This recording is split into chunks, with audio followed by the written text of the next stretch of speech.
Hello class. Our calculator lesson 2 is going to be pretty short. We're just going to take a look at graphing, and in particular graphing a piecewise function. So I have a function in mind. So we're going to take a look at graphing this function for specific domains for different parts of the function. Okay, so first thing we have to do is get to the graph. So if you turn on your calculator and you're set at this screen here, we can press this button here, and that takes us back and forth between the calculator and the graph. So the calculator and the graph, either here or here. Okay, so we're at our graph, and the first function we want to graph is x squared. So f of x, so that equals x squared. But I only want to take a look at x squared for all values of x that are less than or equal to 2. So in order to achieve that, we go control equal, and we're going to use our vertical bar. So that's f of x is x squared. We're going to evaluate for x less than or equal to 2. So we're going to go x, control equal again, and you see we have the less than or equal to sign there, and 2. And there's our function there. Okay, so it's graphing it just up until 2. I'll move that over to the side. Okay, now we want to graph the second part to our piecewise function. So you will notice that the equation bar is gone. So in order to bring it back, we hit Control G. So you don't have to hit them at the same time.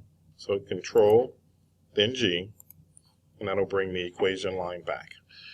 So for our second equation, we want to graph 8 minus 2x. So we're going to go 8 minus 2x. And we want to take a look at this graph, control, evaluate it for a value of x that are between 2 and 4. So we're going to go 2, control equal, less than x, and control equal, and then less than 4. Okay, so there's the graph of, move that out of the way, of our second function of 8 minus 2x between 2 and 4. Okay.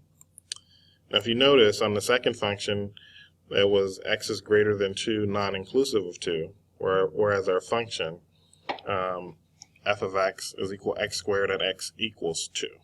Okay. So the closed circle would be on the x squared and the open circle here, but when you put them together, it closes anyway. Okay, and so here's our last function. So we need our equation bar back again. So hit Control G again, Control G. And our last function is just 4. So f of x is equal 4. But again, if we were to just graph this, it would take, like this, it'll take the 4 all the way across. But we want to look at values of 4 for x greater than or equal to 4. So let's go control equal.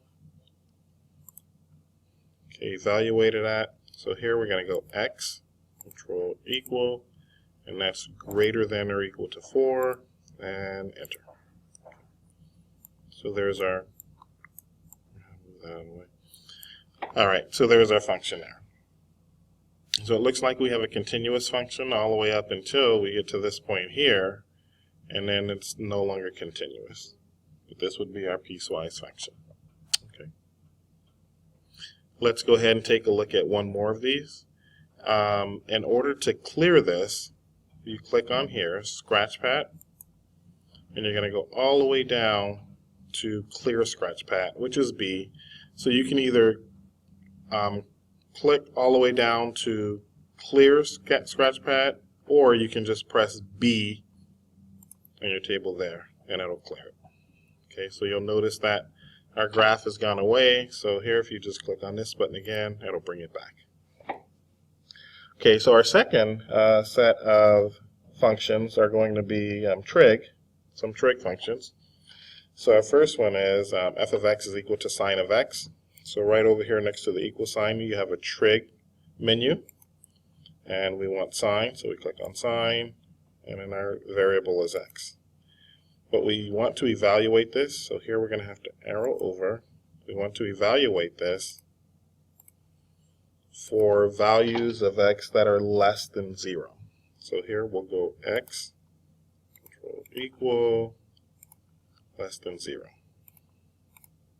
Okay, move that a little bit. Second function, control G, is going to be 1 minus the cosine of x. So we go 1 minus, then cosine of x, go back to our trig menu, click on cosine of x, arrow over, and here we want to evaluate this one for x between 0 and pi inclusive. So we go control equal, so evaluate. So we're going to go 0 less than or equal to x and less than or equal to pi. So if you notice here on your calculator, you have a pi button there. And this will give you other variables as well, but we want pi. So I already stored in the calculator the values for pi. So f of x is equal 1 minus cosine of x between 0 and pi. Hit enter. And there's that function there. So our last function, control G, is going to be cosine of x. So let's go trig, just plain cosine of x. But here we want to evaluate this particular function for x greater than pi. So we go control equal, so we're going to evaluate this. And for x greater than pi, greater than, and our pi is here again,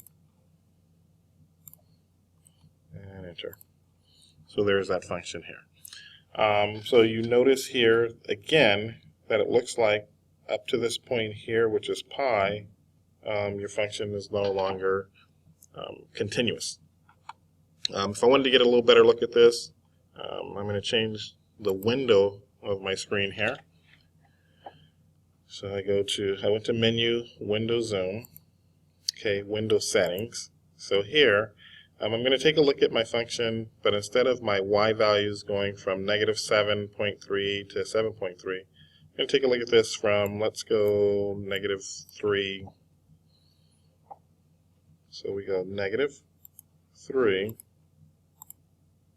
to 3. And by the way, in order to create a negative number, that negative sign is here. Be real careful because this is a subtraction function. It's not a negative. Hit OK, and it gives me a little more condensed function. All right, so for this particular lesson, I don't have an assignment for you, so just practice with the functions that I gave you there. And lesson 3 will be, I'll get that to you soon. Thanks.